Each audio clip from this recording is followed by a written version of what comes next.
have a very special guest with us. We have Amir Rubin, who is the CEO of Sixense Entertainment. Amir has worked in the industry for over 20 years on motion control and motion capture. He is a very smart man. He is is a funny man. So first time we've met him today, and we've got a podcast, a segment coming up which covers the new STEM motion controller, which is currently on Kickstarter. And at the time of this podcast, they had raised over $539,000 within 15 days. They've got another 15 days to go, and all they asked for was $250,000. So they've already doubled their pledge, and now they've got future marks that they're trying to get to. So we've got Amir that's going to talk to us about STEM. Again, my name is Amir Rubin, and I'm the CEO and, most importantly, the co-founder of Sixense. This is a company that is been a long life dream of mine, where I was always looking for being able to deliver a way for people to live in virtual worlds and basically experience what I have been doing for over 20 years in professional simulation, and could never bring to the mass market, to consumers, to gamers. I felt that this is the opportunity, and specifically where the Oculus Rift came out and showed that you can actually bring head-mounted display at the quality of tens of thousands of dollars into the price range of under $300. I felt that I can take all my experience in professional simulation, from sports simulation to military simulation, all the knowledge, and put it together into a system that will deliver what the consumers always wanted. Now, the STEM system is the work that I've done since I started Sixense with the engineering team that we've built back in 2007 through the STEM system is the total input we got from the consumers and the developers that worked together with us to build the Hydra, the motion tracking that we provided Razer to build the Hydra.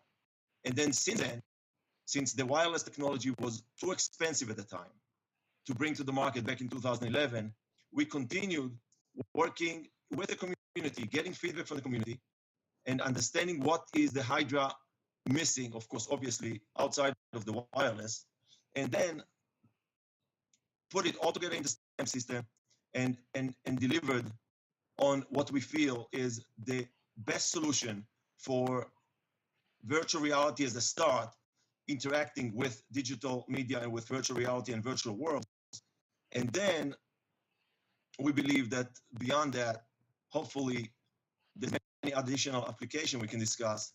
But for a start, the STEM system answers all the needs and wants of virtual reality users, of wireless, greater range, moving from the 3 feet to about 8 feet of range, multiple trackers instead of just 2. Now you can have 5. Of course, many issues with accuracy. The STEM system is, of course, a much more accurate system. And, we can discuss further development that we worked on to make the system even better than that. But overall, that's where we are. And the STEM platform will actually be open to more than one operating system, so it won't just be limited to Windows. It's open to OS X, Linux. What about the new Steam box and Steam OS that were just announced during the week? What have you guys got to talk about with that? So as a start, the STEM system supports Windows, supports Mac OS, and supports Linux. We've been working, again, let's understand that the STEM system is backward compatible to any application developed with the Hydra. And therefore, the Hydra SDK, again, supports Windows, Mac OS, and Linux. Lately, we even announced that we are intending to support the Android and iOS for different application of virtual cameras. People asked us to allow them to use their mobile devices as virtual cameras for esport and many other reasons. Bottom line is, we really feel that we have the solution at this point that enables us to move to any platform. Again, SteamOS is very exciting. It's basically out of the box supported because it's a Linux-based operating system.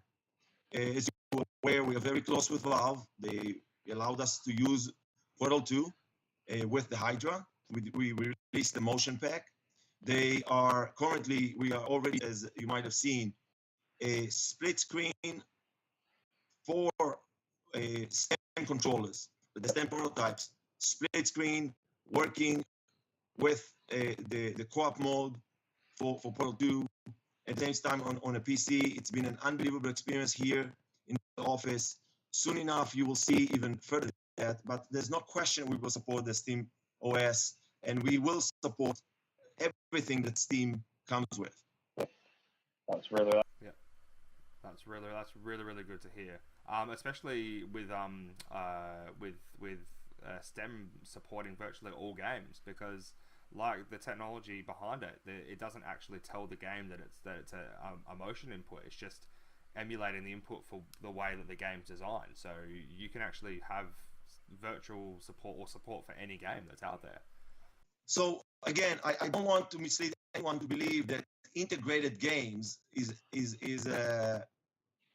to be compared to any experience you can get from emulating mouse and keyboard. Yeah. Integrated games like what we have done with Portal 2, what the Gallery 6 Element has done, already integrated the STEM system. Crashland,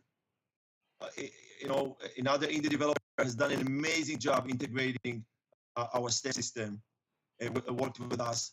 We have a few more, and of course, we hope all the Valve titles to be very soon enough. But then everybody that works with the Oculus Rift and everybody that works with the Hydra on developing, every single developer that has the Hydra and the Rift working, automatically it will work with the STEM. The only difference is with the STEM, they will be able to add more input. So you can take the actual STEM pack, and if you want, you put it on the Rift for position tracking, or if you want, you just take the STEM pack and put it on your waist, on your chest, and now you have body tracking. Yeah.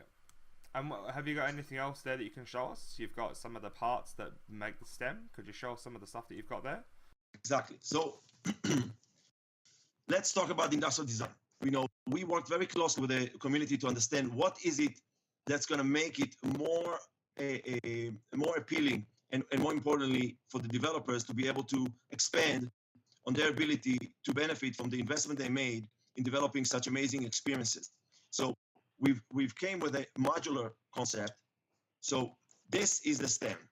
The STEM, and just to be specific, the STEM is a modular motion tracking device that basically in it hosts all and everything to do with our motion tracking.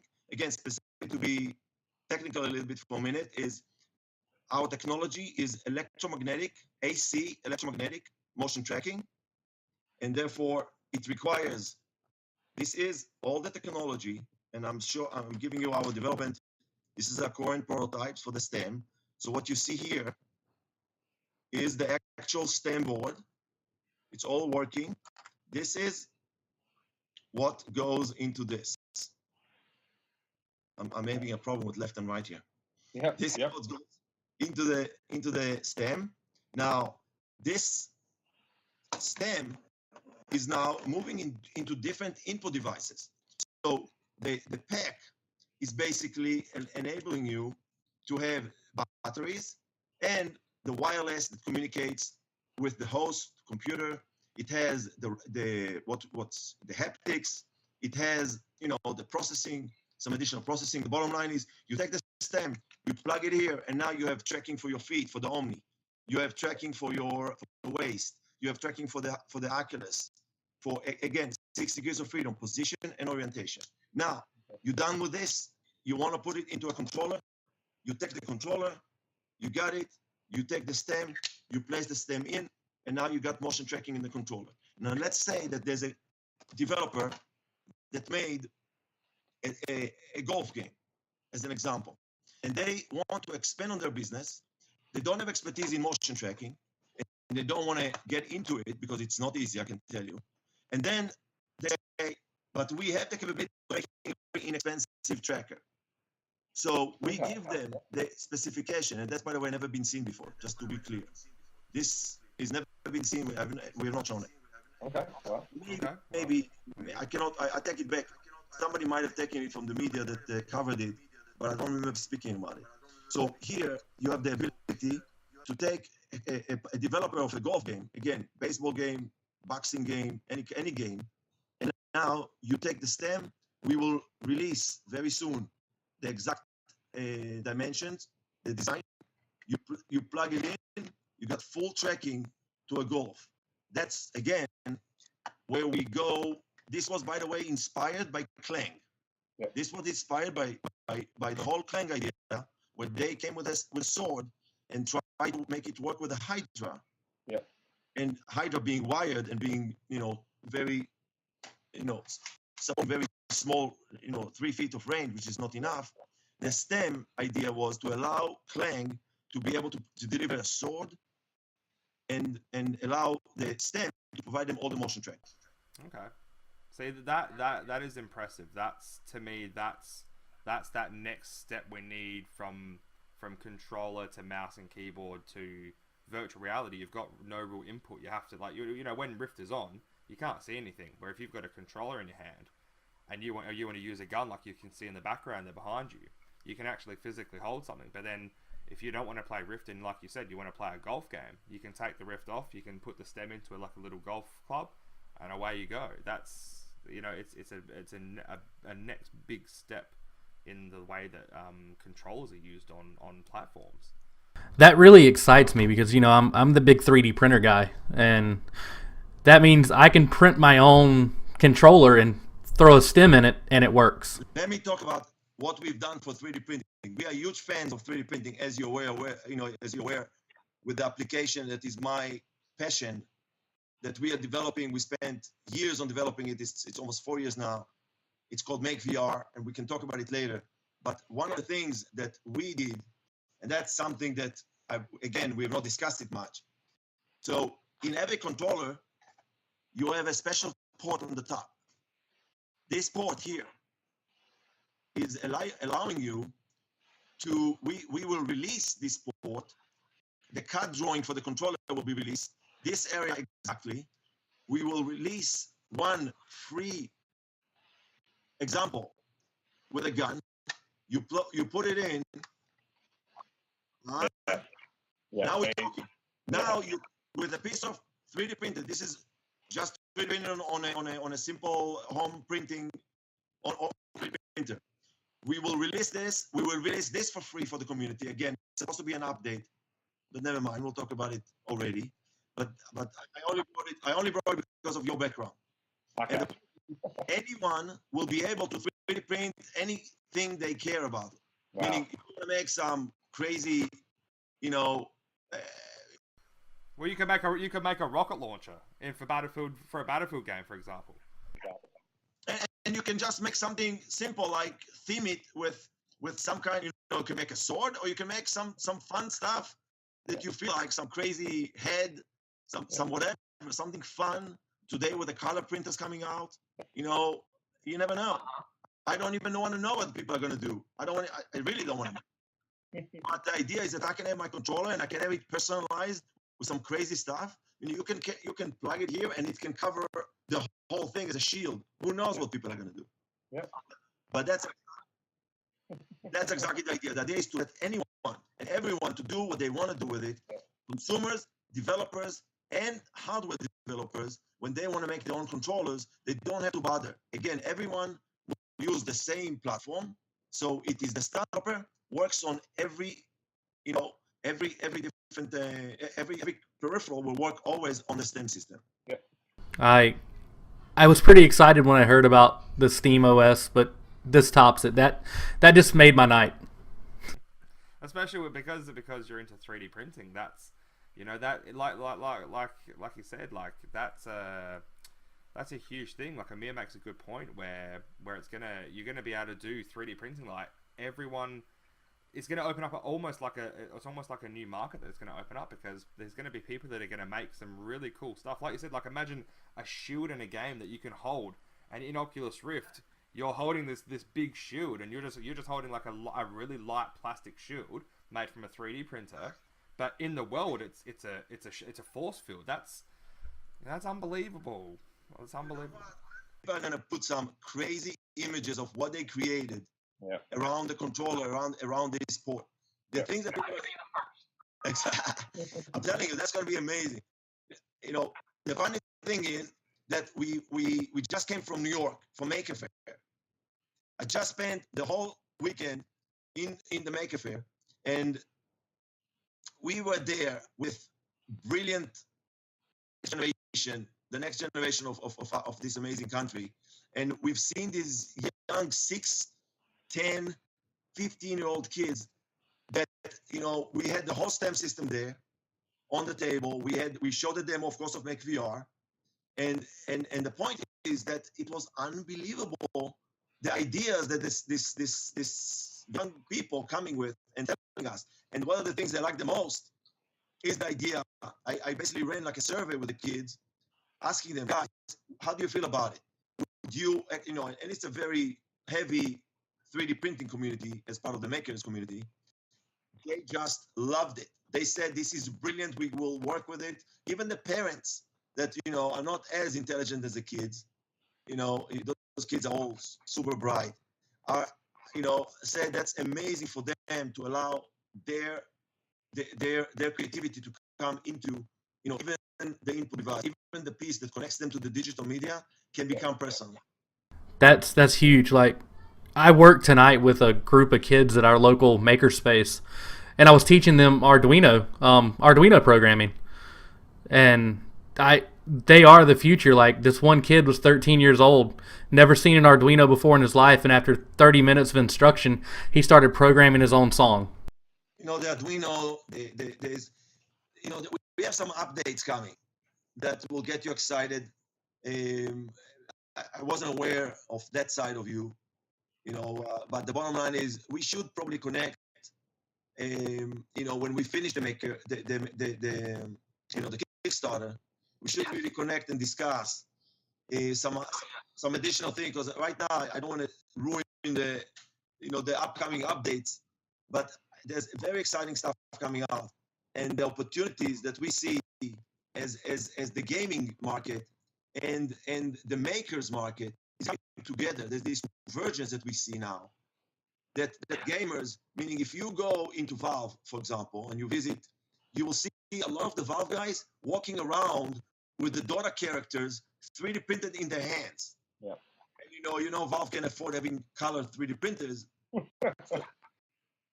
It's amazing to see. Even you know, one day I was walking by and I can see, you know, Gabe walking around with one of his favorite characters. The point is, you know, it's where it's this amazing timing that we have.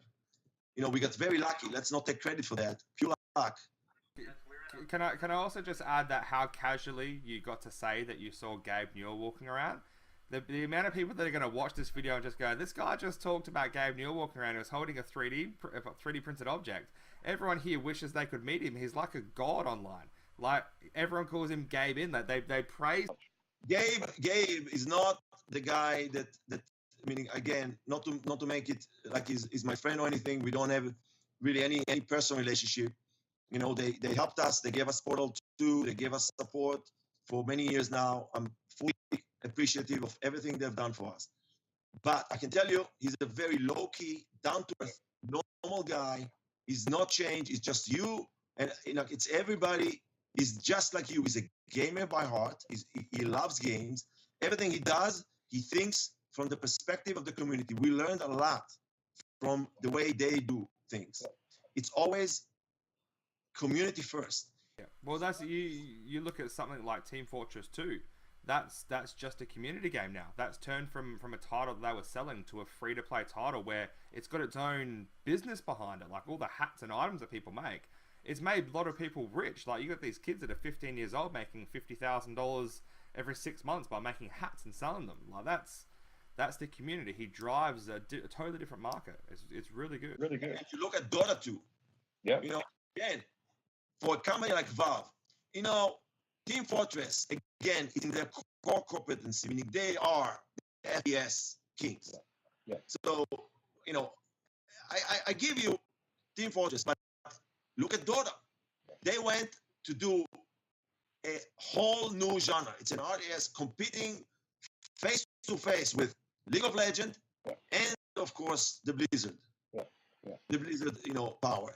And they went about it from one and only point of view. How can we make the experience better for the community? And without, their vision is the money will come. It's not, if we do the best product out there, the economics will make sense. And you know what? In any other business, you cannot work like that.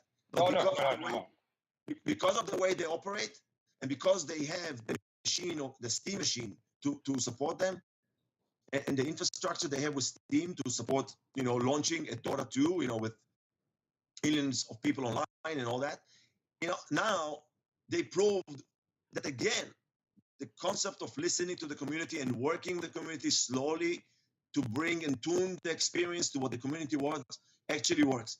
This is exactly what we try to do with the STEM system. We try to go about that route. Take the Hydra, bring something to the market, even if it's wired, let it be in the market, and let's work with the community. And took the opportunity of the Rifts coming out, working with the Oculus guys. For example, look what we're doing right now with the Tuscany demo. So we showed Tuscany demo. So Oculus gave us the Tuscany demo. We added to it the wireless controls, and we added a third tracker for position tracking. Again, I'm assuming you saw the video.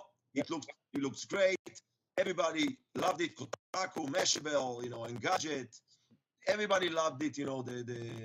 Some of those guys deserve great respect, and meaning as gamers and media guys. But the point is, then we felt, okay, let's go 4 trackers. Let's get you the whole body. Soon enough, you'll see what we're announcing. What we're going to show, we're going to release a video, you'll see 5 trackers, you'll see more. And the point is, then we said, what we will do with all this source code we developed. So we developed the ability to control your hands in the world. We developed the ability for you to track your head, to track your waist, to track your legs. We created all this tools. We debugged it over years, right? We said, let's release it for the community to benefit from it. So we are releasing the source code. We're releasing as a free source code for the developer community. So rather than them needing to focus and be concerned about translating data that's coming from motion tracking, they will get immediately full hands in the world. They can just immediately prototype and use it to develop concept, to better design their games, better focus on the resources, on making the experience better, rather than doing all this crazy work that everybody needs to do today when they're trying to make a game for any other peripheral, like of course the Kinect or any other motion controller. I think that's where Sixense really has it, is that you guys aren't just closing it off. You're actually embracing the community and going, this is where we want to go. Do you guys want to work with us? And you're seeing support. You're 15 days into your Kickstarter, and you've completely blown away the pledge that you needed. And you've still got 15 days to go. You're seeing the community, like you've got some of the biggest tech sites in the world saying that this is it. This is the change that is required for gaming. It's a big exciting step for once, especially for PC. Let me use this opportunity, if you don't mind. If you feel comfortable with that, I really want to thank the community. I really want to thank the community that went to Kickstarter and helped us and pledged and supported us and gave us a lot of comments. We would never know that we need to support that there's enough of an interest in supporting Android and iOS, for example, if the community did not ask us. We would not know. There's many things that we learn, and of course, we obviously appreciate everything the community has done and supporting us. And as you said, in 3.5 hours, they shocked us. We thought it's going to take at least 3.5 weeks, if not even to fight for the last day. 3.5 hours, and I come out, and I was actually on a flight. Come out and I open. I'm already at 200 plus, and I'm saying to myself, you know what? Just to be funny, not to be funny about it, but just to tell you, it was great. It was amazing feeling, and more than anything, the feeling that we were right with knowing what the community and what because we had to, there was quite a scary experience. The preparation and launching, and we never know, but everything we have prepared for the 3 weeks to follow had to be put aside.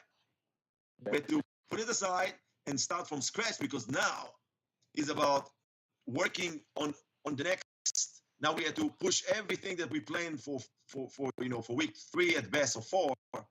Now we had to bring it in, and now we had to work very closely. And as you saw, the first thing we did, we went and immediately said, especially for the 5-stem system that everybody wanted. We had like over 1,100 of the people. We had like 1,500 people. 1,100 of them wanted the 5-stem system. So we basically went back, reevaluated the costs of manufacturing, because originally we planned for like a couple of thousand of units to be made. Suddenly we see, okay, let's plan to more and be able to lower the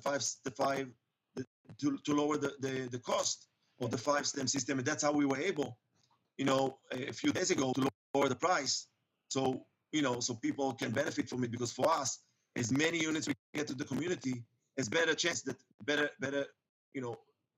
games, any ideas, applications can come out, So again, very appreciative of all the support we got. You guys have had you've had the same kind of support that Oculus VR did. They came out, and I don't think they expected to get as big as they did, as quick as they did, and you guys were the same, where it was here's what we've got, and then within, like you said, hours, it's like, okay, wow, we were asking for $250,000, and we hit that within the first day. That's it would almost be, I don't know for you, was it exciting but also scary? Did you expect that much attention, like, quick?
That's good. I think you guys are going to have a good future.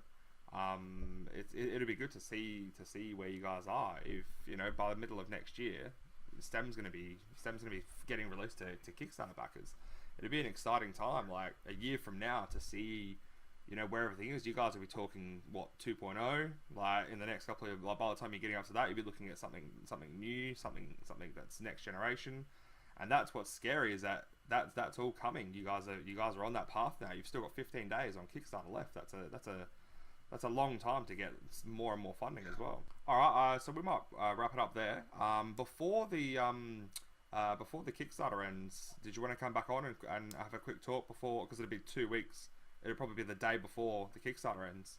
Did you want to come back and talk about how everything's gone between now and then? Anytime you want, I would love it. All right, thanks for coming on. We'll talk to you soon. That was Amir Rubin, the CEO of Sixense Entertainment. Thanks for joining us.